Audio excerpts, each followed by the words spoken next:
दोस्तों नमस्कार। मैं अपने YouTube चैनल में आप सभी का स्वागत करती हूँ। देवी गीत अच्छा लगेगा तो लाइक कीजिएगा, सब्सक्राइब कीजिएगा और कमेंट में बताइएगा कैसा लगा मेरा गीत। जय माता दी। मैया के चुनारी हो रंग वाले बनिया चरावा घुंघुरल वाले बानी हो। ए मैया हो सऊ से चुनरिया लहरादार चरावा काहे धूमिल भइले हो। ए मैया हो सऊ से चुनरिया लहरादार चरावा काहे धूमिल भइले हो। फूल लोढ़े गइनी फूलवरिया तोई में भमरवा लोटे हो।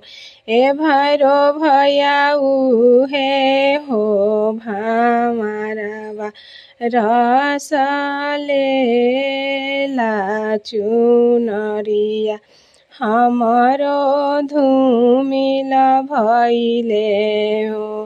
ए भैरो भैया उहे हो भमरवा रस लेला चुनरिया हमरो धूमिल भइले हो।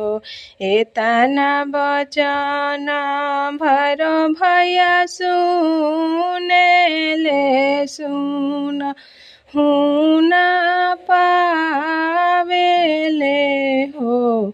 ए मैया हो साजिली हले तीरा वाधेनु हिया भमरवा मारे चली भइले हो।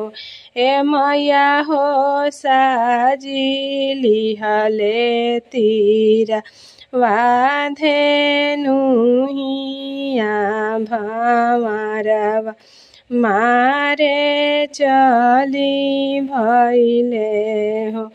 एतना बचन मैया सुनेली सुन हुन पावेली हो। ए भैरो भैया जनी मार लाला काहो भमरवा त बगिया हमरो सुना होइहे हो।